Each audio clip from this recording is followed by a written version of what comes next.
Hey Geminis, how y'all doing? Welcome. We're going to be taking a look at your second half of the general reading here.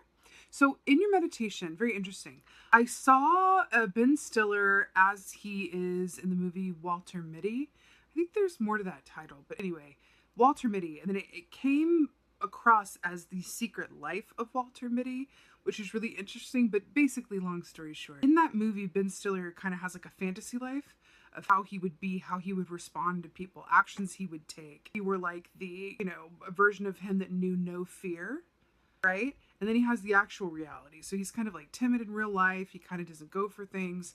Then he has this like alternate fantasy world where he just like, he gets the girl and he tells the boss like, where they can go and all of this. So I saw this character of Walter Mitty just soaring in the air, like flying amongst the clouds in like a business suit with like a proper suitcase, just flying just completely free and yet still carrying that suitcase, wearing a suit. And then I saw, and I felt like, of course, Walter Mitty as the Gemini collective here, land on this beach, and suddenly the suit went away and Walter Mitty was wearing like these tropical swim trunks. It felt like, a tropical paradise kind of sitting down by the seaside and just really loving it. But then I saw the suitcase kind of fly down, like it was like he left it in the air and then it just flew down and landed smack like really hard into the sand. And I saw all the papers that were in this briefcase kind of be fluttered about, and it was interesting because it felt like this suitcase was which makes sense. A suitcase is very out of place, like on a beach. And it felt very out of place. And yet he was still there, like with the suitcase, and the waters were scattered. And it was like this weird inner tension of, wow, all the papers that were in my briefcase are kind of scattering about. And if I don't do anything about them, the wind is going to take them. They're going to flow into the ocean and I won't get them back. But it was this sort of this breath, this pause between knowing this, but not being sure he wanted to actually do anything about it. Really fascinating. Then behind him, like at the very end of the meditation, I saw this elephant walk up and just stand in the background, making some noise. I saw this elephant come and just stand kind of far off in the background. Elephant medicine is one of the most beautiful, transformative, loving animal energies that you can possibly have working with and for you. Hands down. What I mean by that is that it's a vibration where it's very gentle. It's called the gentle remover of obstacles. It's very gentle. It's very compassionate. It's very loving. It's very patient, but it's also makes things happen. It's also very really, really interesting to have come in there for you at the end.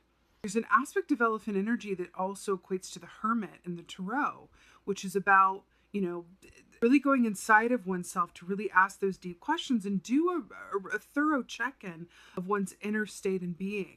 It's going, what's going on within me? What's going on? Because we know that our internal state creates our external reality. So if you look around you at any given time and you don't particularly like what you see or what's going on, check your internal state, because that's what it is. The internal state is that, like, check the engine light on your car and you can ignore it for only so long, but then like something breaks down and you're like, oh, well, that like check engine light, like what? So that's what that is. That going into hermit mode is really responding to that check engine light in the car, as it were. So really interesting here. Let's go ahead and see what your cards say. Hey Geminis, let's go ahead and see what your animal energy is for the second half of I. What is going on with the second half of I4? Oh, did you see that? It like went boop. Wow. Right on. Okay. So we got the owl here. This is really beautiful. So the owl energy, first of all, whenever you get an animal energy that is of your like element, that is always very auspicious for the time period of which we are speaking. So air energy for air energy, beautiful. Now the owl is very much about clear seeing. Right? Ted Andrews, in his Animal Speak book, who's one of the foremost authorities on animal medicine, highly recommend that book if you're keen, says that the sun lives through the owl at night, which is saying that it's not only at nighttime that the owl can see clearly, but it sees just as well in the night as it does during the day, right?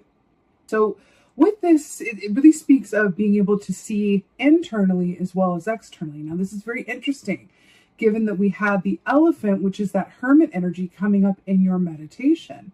So there's an aspect of the owl that also lends itself to the high priestess energy, which is about intuition, insights, but also it's really seeing through illusions or hidden aspects or things that we not want to necessarily look at. Again, with that check the engine light. Now, another aspect of owl energy equates it to the of cups in the tarot, which in this context speaks of the happiness that is possible on the other side of seeing things clearly, right? Really lovely. This is very auspicious. See what's going on. See what's going on for Gemini. Right. Cool. So we have the Three of Wands here. This is really, really stunning. So Three of Wands, first of all, the wands are about the actions that we do or don't take, usually around the work that we love to do or around the interpersonal relationships of which we're passionate, right? So it's about action, though. The Three of Wands, first of all, we have the moon here. We're just talking about that with the owl, right? The Three of Wands is very much about things moving forward for you as a result of your own actions and intentions, but also people coming in to help you. So this bird here set the foundation with the Two of Wands here, done the work, put in the time, and then another bird comes to help it out and gives it another wand, right? So it's about that help and that aid and that support that you're attracting in as a result of the efforts and the foundation that you've already laid and made. Why do I feel like you're going to be getting some assistance here? But I feel like it could either come as somewhat of a surprise or just in the nick of time. Just in the nick of time. Something about this. I feel like you could be on the verge of making a decision about something or moving into a new chapter or deciding, what do I do now? Because that energy of Walter Mitty on the beach, like, should I pick up the papers and thus commit myself to this suitcase lifestyle? Or should I just let it go and thus commit myself to this beach reality? It's that Two of Swords / tension that I'm picking up on. And that's what this feels like here. It feels like there's going to be a crossroads of sorts or a moment in time where you're like, what do I do now? Okay, which way do I go? Should I move on this? Should I call this? Should I switch this up? And that's when something's going to come in and go, whoop, here you go. Oh, brilliant. Wow, Gemini, hello. Ace of Cups. Okay. Did I not say that Ted Andrews in his Animal Speak book said that the sun lives through the owl at night? Hello. You know, it's interesting here with this Ace of Cups. Traditionally speaking, Ace of Cups is about fertility, abundance, but it's about a lot of intuitive information and also self-care, right? This is really, really interesting. I feel like this sun, there's something about, those of you who are watching this who have your sun specifically in Gemini, I feel like this is very specific to you in this context of the lotus flower that's sitting within this Ace of Cups. The lotus flower is beautiful, right? But it comes up from the muck and the dirt and the excrement. It's not nice, right? And only when it comes up top can you not see everything that it took, all the dirt and excrement it took to get there, to get to the top. You know what I'm seeing? I'm seeing an image from Shawshank Redemption where Andy Dufresne, if you're not familiar, I'm gonna let you know. It's just the movies are coming through in this reading like a lot for you.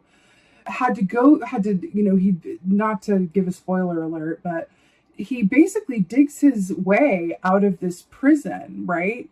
And he has to go through all of this like human excrement, just like so much of it to get to the other side. And when he gets out, he's breathing the night air as a free man for the first time in a long time. That's the lotus flower moment. But what he had to do to get there, it took like years of planning and consistent effort to get there. And there's something I feel like is hearkening to something that you've put a lot of effort and or planning into.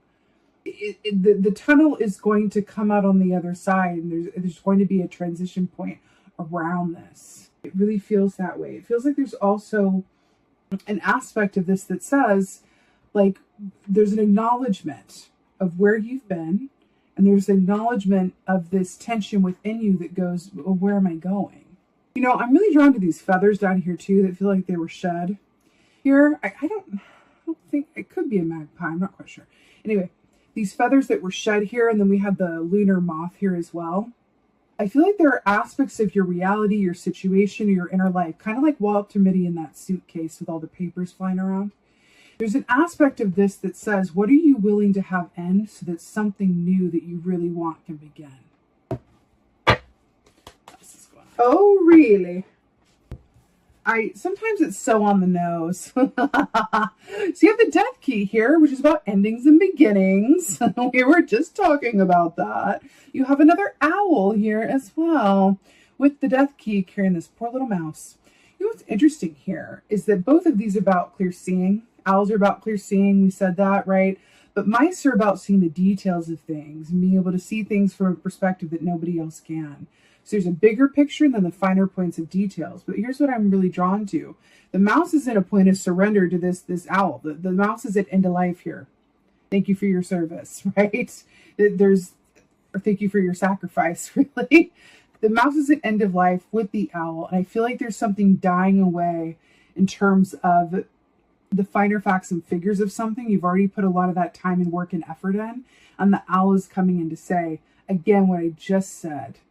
What aspects of you and or your circumstances are you willing to let die so that something new can be birthed? That's what this transformative energy is, right? And look at the white feathers I was drawn to say that in the moth, and then look at the white feathers of the owl. It's really, really interesting here.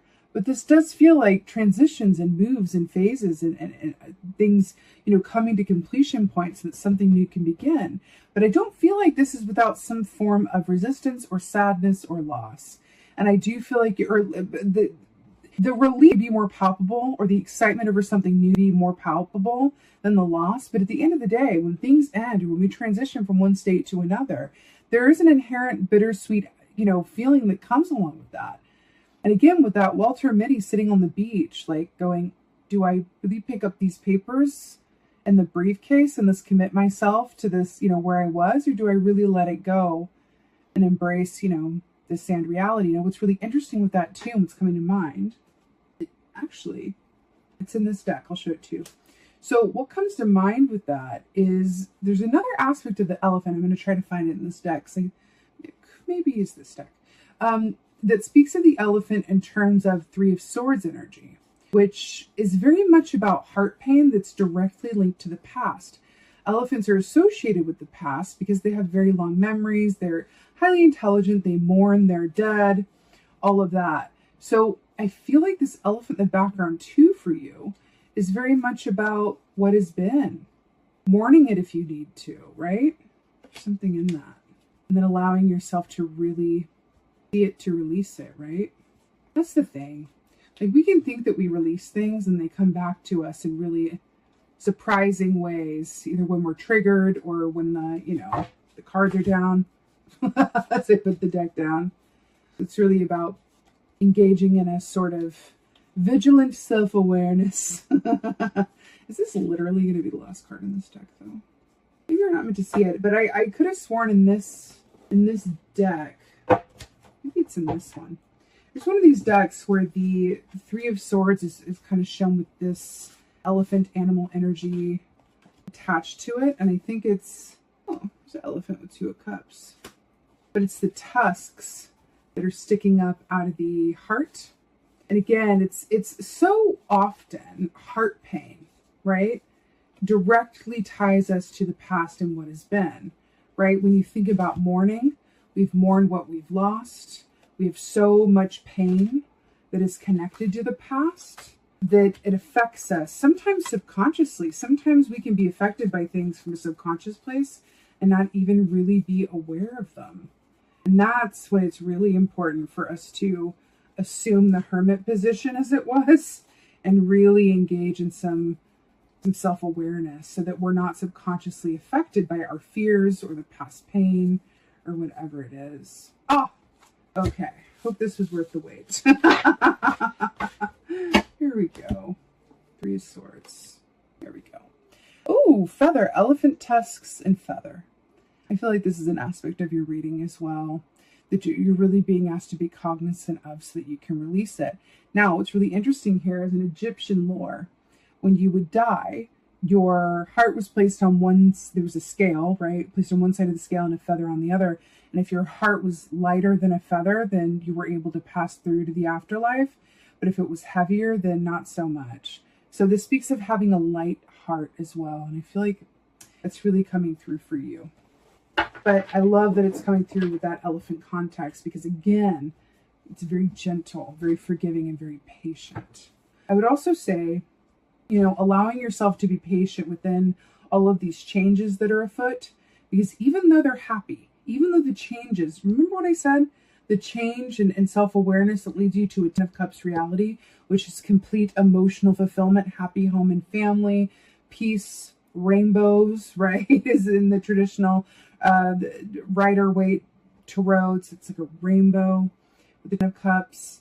It's also about allowing yourself to mourn what has been, feel that loss, really reflect on where you've been, and really allow yourself to move through these changes in a way that feels like it is actively engaged in your own self-care, right? And going at your own pace and really serving you. That feels incredibly important.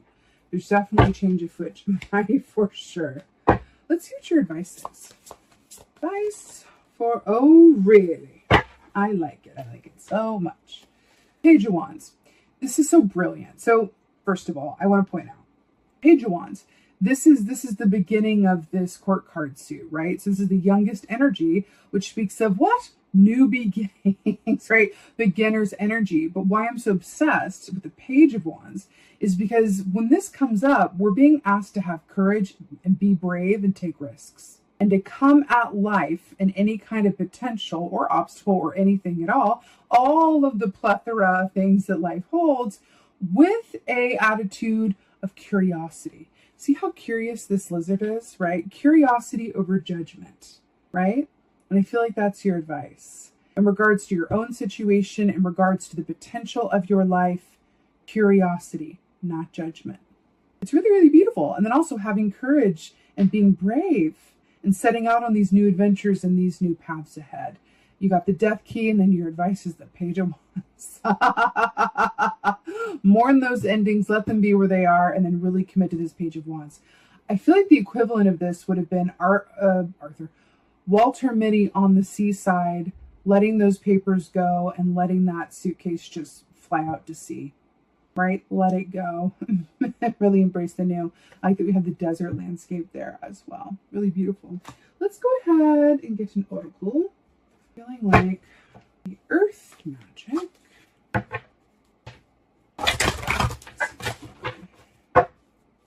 You know, another aspect of the Page of Wands would be curiosity over judgment.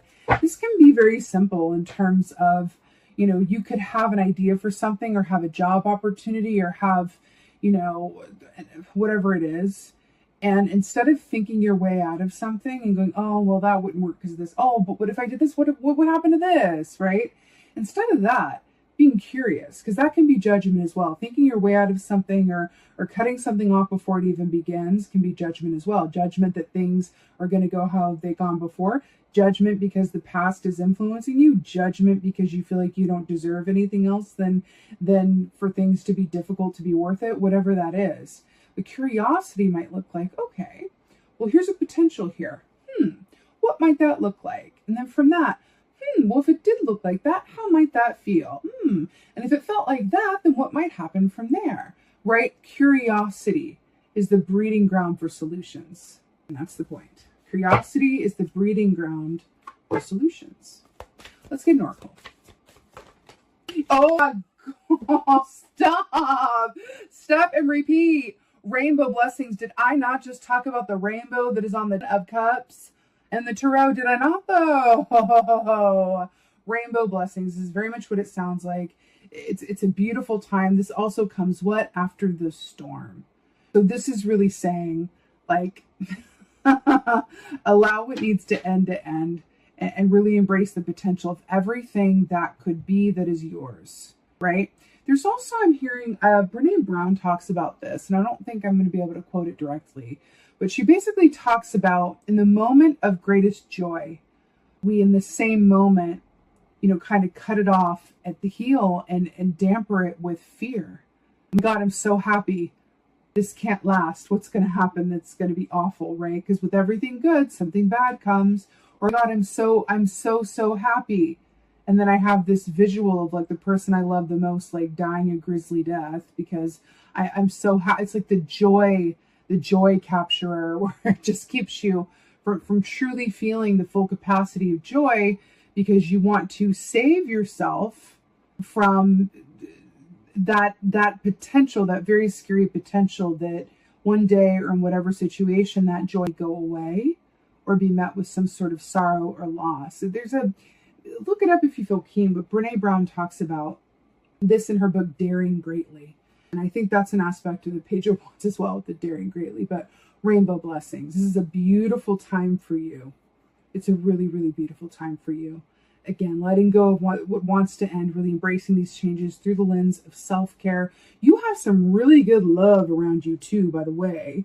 When the Ace of Cups comes up, it's not just about self-love. It's about having the kind of love that is so abundant that it can't fit in a single cup, right? It's really beautiful. And then you have the rainbow and the Ten of Cups here. It's really, really stunning. So Gemini, lastly, I'm just getting a message to really be kind to yourself. Really be kind to yourself in your thoughts, in your deeds, your actions, your words, your everything, your self-care.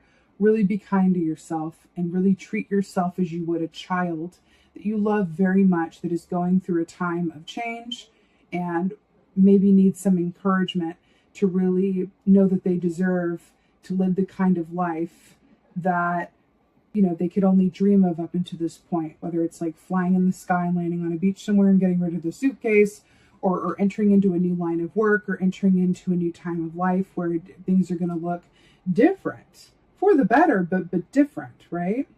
But this is really beautiful, Gemini. I'm sending you so much love for the second half of July. I so hope that this helps and resonates. If so, please do let me know in the comments below, because I love reading your comments. Please like, share, and subscribe. I would so appreciate that. And with that being said, just thank you. Thank you so much for being here.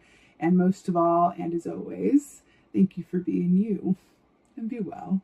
Until next time.